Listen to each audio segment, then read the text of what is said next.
for the first time since 2004, 19 years in the making, the Toronto Maple Leafs have advanced to the second round. No, I am not lying. I'm not joking. I'm not sitting here sarcastically predicting the future of this team and what could happen in the first round against the Tampa Bay Lightning. I am here to tell you that for the first time on this Leafs Digest channel, we will have a second round series with the Toronto Maple Leafs. Breaking it all down. What happened? What went right? What led to the Leafs' first round series victory in 19 years?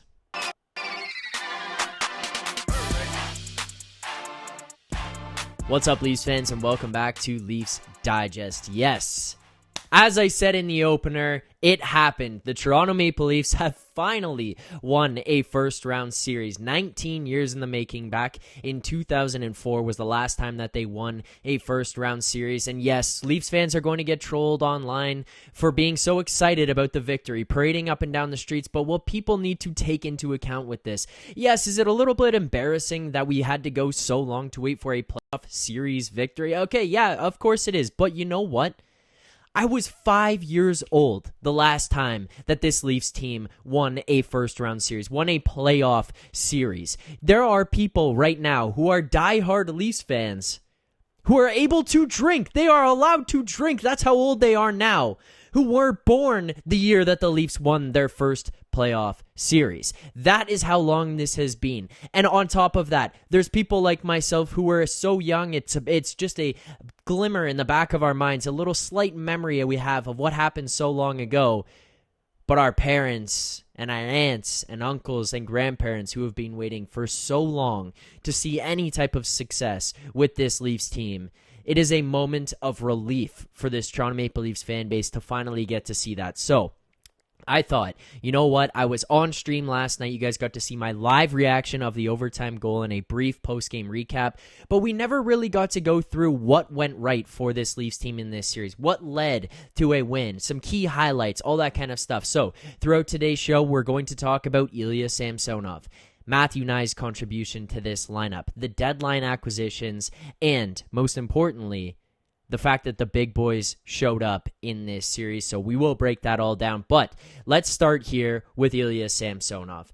Now, in previous years, we've looked at goaltending and we've said, hey, this Leafs team is going to be outmatched.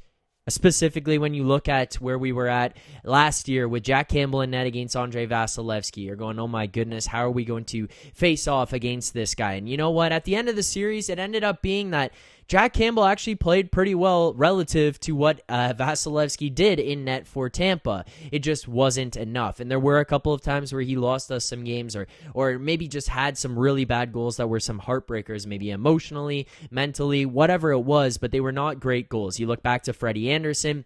He was prone to those off-the-ass goals from behind the goal line that are in killer moments that just really break the morale of a team. We saw that out of our goaltenders. And ahead of this season, Kyle Dubas goes out and gets Matt Murray and Ilya Samsonov. And people laughed and said, you're going to bank your team's season, your future, your career on Ilya Samsonov and Matt Murray?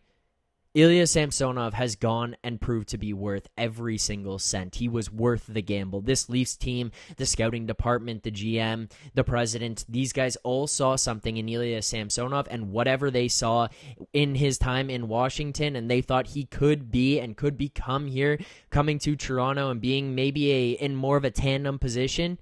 It came through. And it came to fruition in this first round series at minimum here against the Tampa Bay Lightning. Now, does he have the prettiest stats? No, he doesn't. Taking a look at where he was at in this series against Tampa, he finishes this one with about a .900 save percentage on the series, but this is ultimately brought down by two poor games. Game 1, as you see there, a .793 save percentage, 6 goals against, and then he gets pulled. And Game 4, where he has an .871 save percentage and 4 goals against in that one. But looking at Samsonov's numbers and how he played in this series, those two games really are the only ones that bring this down. Looking at where he was at after Game 1, he pretty much bounced back. It was a tough Game 1. He was swimming. He looked a little bit lost. There were times where he was kind of scrambling around in the net, and you're kind of sitting there going, oh my goodness, we're going to have to deal with this for 6 games if it goes to 7, or maybe this is going to be even shorter and Tampa's going to clean this up, because where Samsonov was at in game 1, it was a little bit nerve-wracking as a Leafs fan. But this guy and what he's shown all year is that he doesn't let these things get to him mentally. He battles through, he perseveres, and he bounces back the very next game. What we saw from him throughout this series was indicative of that. We saw a couple of games where maybe he came out a little bit shaky in the first period, but you know what he did after that? He got dialed in and he figured things out the rest of the way. One prime example of this would be game 3. He comes out in the first period and he did not look great. And he kind of sat there down a couple of goals and you're going, wow, this is not the way we wanted to start this one. You just made it 1-1. You're heading to Tampa on the road and our goalie is going to be shaky. He's going to be rough. He came out and he ended up actually being the reason the Leafs won that game. Game 3, he makes 36 saves, has a .923 save percentage. But on top of that, you talk about the second, third, and overtime periods that he played in. He was an absolute stud. Those 36 saves and the .923 don't even do justice to the way that he played, of the saves that he made, the timely saves, the absolutely massive breakaway or odd man rush saves that he made in big moments. Looking at him in overtime, a couple prime scoring opportunities from the slot that he faced, and he steered away, calmed down, and just vacuumed up pucks. This guy played very calm. Moving on to game 4, how he played. Yeah, 4 goals against, but you know what happened in that game? They find a way to win it in OT. No matter what happened back there in the net in front of him, he stayed calm, he stayed with it, and the Leafs team in front of him seemed to have the trust that even though at this point they were down and things hadn't gone their way, he was going to stay in there with them, and he was going to keep fighting, and he did. The Leafs ultimately go on to win that game in dramatic fashion, coming back from down 4-1 to win that game. Going on to game 5. Plays well in game 5, doesn't get the results. You look at .919 save percentage, Esamont goal, not great, but outside of that, he played himself a pretty good game and actually gave the Leafs an opportunity where you look late in the third period, they were down 2-1. Then they move it to 3-1, get it to 3-2, and then an empty net goal ensues in which he's obviously not on the ice for, but he did play pretty well. And then game 6, you want to talk about a goalie giving you a chance to win? .969 save percentage for Ilya Samsonov in game 6. .969 save percentage.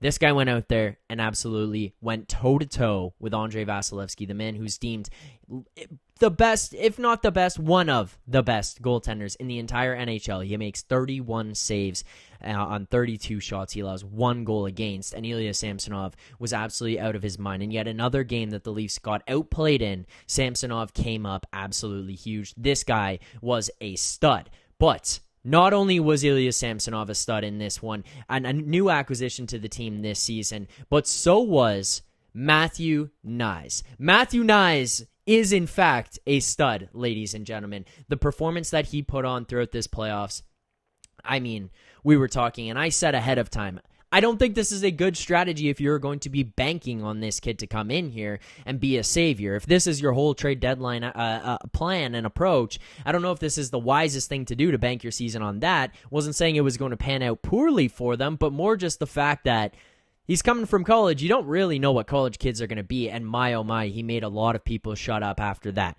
We saw him come in here with this team in the final couple games of the regular season, and game after game after game, he continued to improve. Then you see him in the playoffs. Game 1, he doesn't get the tap, but Michael Bunting gets suspended 3 games, and Matthew Knies immediately jumps into this lineup and starts to make an impact. Joins up with Ryan O'Reilly, Noel Acciari, and they become the most consistent, best line on the Leafs for a couple of games there, to the point where Sheldon Keefe has this guy on the ice in Game 3, in a 6-on-5 situation with a couple minutes remaining, down 1 goal, trying to tie it. That is the level of trust that was put into Matthew Knies here. Game 3 of the series, his 5th NHL game. He is being played in a 6-on-5, trying to score goals and even up the game in Tampa Bay.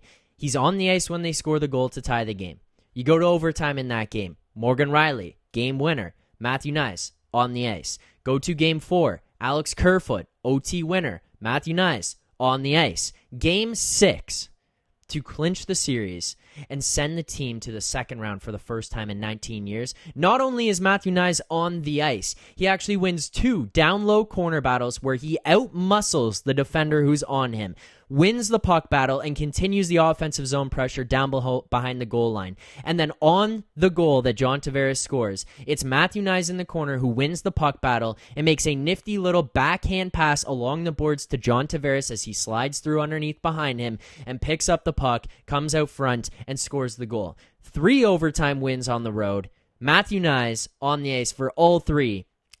And on the ice for the game-tying goal in Game 3. Absolutely massive moments for this kid. Oh, and by the way, for those keeping tabs, he loses the NCAA championship game on a Saturday night at Amalie Arena in overtime. 10 seconds into the game, loses the NCAA championship. OT, Amalie Arena. Says he hates Amalie Arena. Plays his second ever regular season game in the NHL against Tampa Bay. They beat Tampa Bay in Amalie Arena. 1-0 Matthew Knies against Amalie Arena. Goes to Tampa for the playoff series there and goes 3-0 in the playoffs in Amalie. The kid is 4-0 in that rink since saying he hates playing there. He has been an absolute monster. Going through 5 games played in this playoff series, 3 assists, he's +3, and even looking at that opportunity to clinch there against Tampa in Game 6, Matthew Knies is elevated to the first line. That's how good he's been here, but we've talked about some of these acquisitions. Matthew Knies coming out of college, a kid who's obviously drafted. You go in the summer and you get Ilya Samsonov, but some of those acquisitions pale in comparison to what Kyle Dubas did here at the trade deadline, and these guys coming up big. You're looking around at some of the guys who were brought into this team. Luke Schenn, Jake McCabe, Ryan O'Reilly, Noel Acciari, those guys specifically, looking at what they did in this series. Let's first dig into Ryan O'Reilly. Obviously, this guy is just a gamer. He does not back down from anyone. We put him in any situation, penalty kill, even strength, goalie pulls, late game situations, defending a lead, trying to tie games, winning in overtimes, power plays. He is out there for all of it. You see the intensity, the passion, the levels of pure joy and excitement that he's bringing.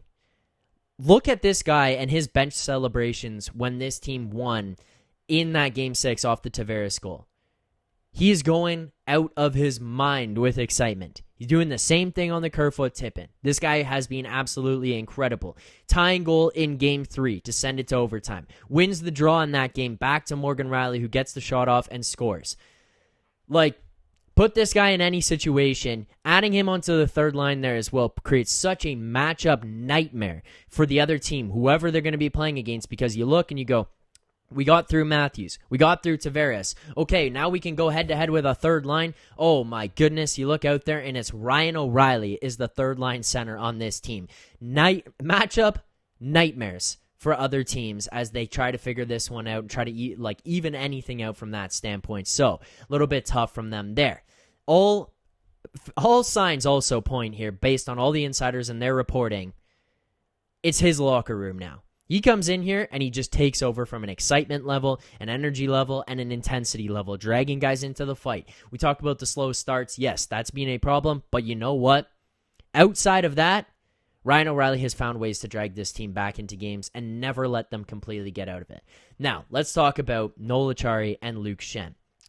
NHL hits leaders in the playoffs so far this year. Number 1, Noel Acciari, 42 hits in 6 games played. Number 2, in the entire NHL playoffs, Luke Schenn, 34 hits in 6 games played.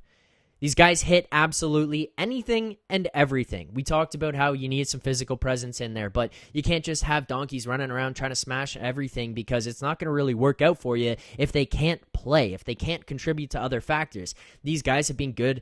I mean, looking at Acciari, good in the cycle game, good at creating opportunities down low. He scores 2 goals in this series. Good net front presence. This guy is able to bring that. He's able to take faceoffs. He can move around between center and wing. He can move up and down your lineup. He kills penalties. He blocks shots. He's been a machine who brings playoff intangibles. And then looking at Luke Schenn, a couple things intangible-wise. I was a little bit nervous about acquiring Luke Schenn. His play doesn't really scream a guy who's going to make an impact at 5-on-5. Yeah, obviously we can probably put him out there and kill penalties and block shots, but man, he has proved me wrong. You want to talk about a guy who's making an impact? Leafs expected goal share leaders or goals for percentage leaders throughout the first round series. Number 1 on the Toronto Maple Leafs, Luke Schenn, 64.6%. 58.4%. Obviously, looking there, you see some of the big boys underneath him. His D partner, Morgan Reilly, 57.7%. But Luke Schenn has found a way when he's on the ice to make an impact at 5-on-5. You're looking at him in this series so far. He is a +6 in 6 games played, and he seems to be the stabilizing factor that Morgan Reilly needed. And then on top of that, the intangibles outside of that, him coming back here seems to have injected some type of life into this Leafs team where they're looking at a guy who started his career in Toronto, is beloved by the fan base, and he is so happy and so excited to be here. It sparked some kind of life into the legs of these boys. He has been incredible, hits everything in sight, clears the net.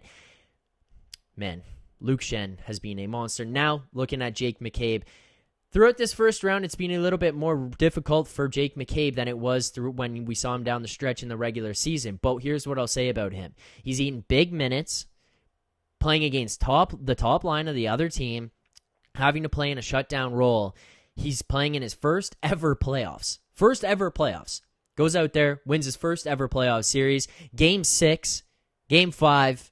He's hammering anyone and everyone, making big hits in big moments, stepping up on guys, making sure people know it's not going to be easy to get through the neutral zone and enter the Leafs zone. So, Jake McCabe, from that standpoint, I think he's been great. Now, adding on to the fact that this guy blocks anything and everything in sight as well, gets in front of pucks, eating them off his hands, his legs, his feet.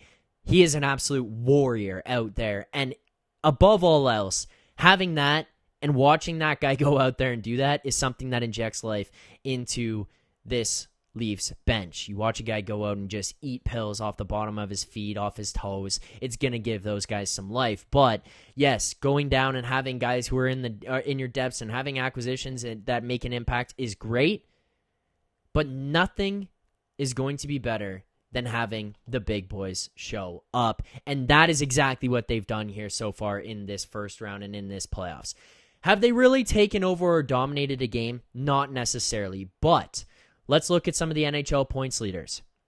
Tied for second, Mitch Marner, 11 points in 6 games. Tied for 8th, Austin Matthews, 9 points in 6 games. Reilly, tied for 12th, 8 points in 6 games. Tavares, T18, 7 points in 6 games. And then tied with him, William Nylander, 7 points. Ryan O'Reilly, 7 points.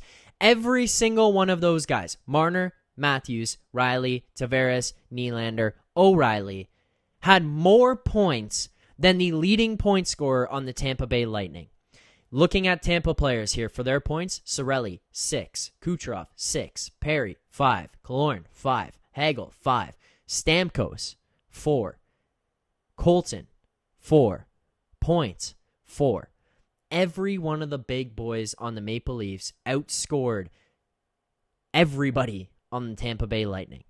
Ryan O'Reilly had at least one more point than the next closest player on the Tampa Bay Lightning. The big boys came to play. Now let's dig into these players' stats, what they did in this series, and how it's been so far. Looking at Austin Matthews first and foremost, 2 goals to lead the charge in the 4-1 comeback in Game 4. He has a goal in Game 5 when you're trailing 3-1, trying to mount a comeback at home, trying to close out this series. Obviously falls short. Maybe you could say too little, too late. Nonetheless, he shows up and he was performing in big late-game moments, giving this team some life and opportunity to win. Then you go to Game 6. Austin Matthews opens the scoring for this Toronto team. 0-0. Through essentially a whole first period and about 3/4 of the second period, Austin Matthews opens it up with a wicked one-time shot to give the Leafs a 1-0 lead. Yes, Tampa ties it. It's not the game-winning goal, but he's showed up, in my opinion. And we've yet to see a dominant game out of Matthews. Now, a guy who I think actually can be a little bit even better moving forward. And I'm not trying to say that he hasn't been that great, but I think he's gripping his stick a little tight, which is impressive to say for a guy who's tied for second in the NHL playoff points race right now, Mitch Marner. Mitch Marner, with 11 points through 6 games, tied for second in the NHL points race in the playoffs so far. I think that now that he's gotten through the first round and he has that weight lifted off his shoulders, we might see this guy open up and just become a dominating force for this Leafs team down the stretch. I mean, 3 points on all 3 Leafs goals in the first game, 7-3 loss. He has 2 goals and an assist in the 7-2 win. Then he has 2 assists in the Game 3 win, 2 assists in Game 4. I feel like we might see this guy really step up and take it to another level as we advance forward and go to the second round. A guy, John Tavares, man, you got to feel good for him. 3 goals in the Game 2 7-2 win. You needed a response after getting dummied at home in Game 1 7-3, and your captain comes out and puts up a hat trick. Your captain scores a hat trick. The kid from Toronto with the PJs scores a hat trick for you to open it up in Game 2 and start to get things back on the right track. He has 2 assists in the 4-2 Game 5 loss as well, but most importantly, Johnny Toronto has the OT winner in Game 6, and I want to point this out for anybody who doesn't know. He scored the OT winner in Game 6 to help the Islanders win their first-round playoff series since 1993, back in 2016. And then he scores the OT winner in Game 6 to help the Maple Leafs win their first playoff series since 2004.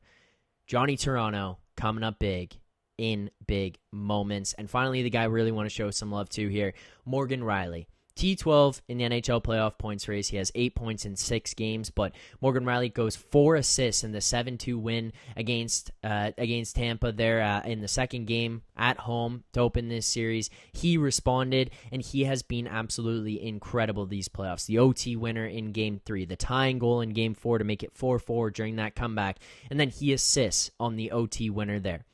He struggled all season. We rightfully gave him a hard time, worried about his play come playoff time. Him and Luke Schenn seem to really fit in together, play well together. I think he's found his Ron Hainsey, and things are on the right track. Leafs fans, what an absolutely thrilling win. Game 6. We advanced past the first round for the first time in 19 years, back to 2004, last time they won a playoff series. It is an electric vibe around the city. Let's not let our heads get too big, but that being said, let's be excited about it. Let's be happy for this team, for ourselves as fans, for our friends and family members who have been waiting a long time to see this yet again and have gone through years and years and years of disappointment. It's an exciting time to be a Leafs fan. I just want to say thank you to all of you for being part of this journey. First time we're going to get to cover second round playoff hockey here on the Leafs Digest channel. So make sure to hit that subscribe button. Hit the like button here on this video. Let me know who your best players were in the first round. And we will have, for the first time ever, a second round playoff series preview coming to you here on this channel, so you're not going to want to miss that. Make sure to subscribe to see it. Leafs fans, thank you guys so much for tuning in. Thank you for the support. Most importantly, keep believing.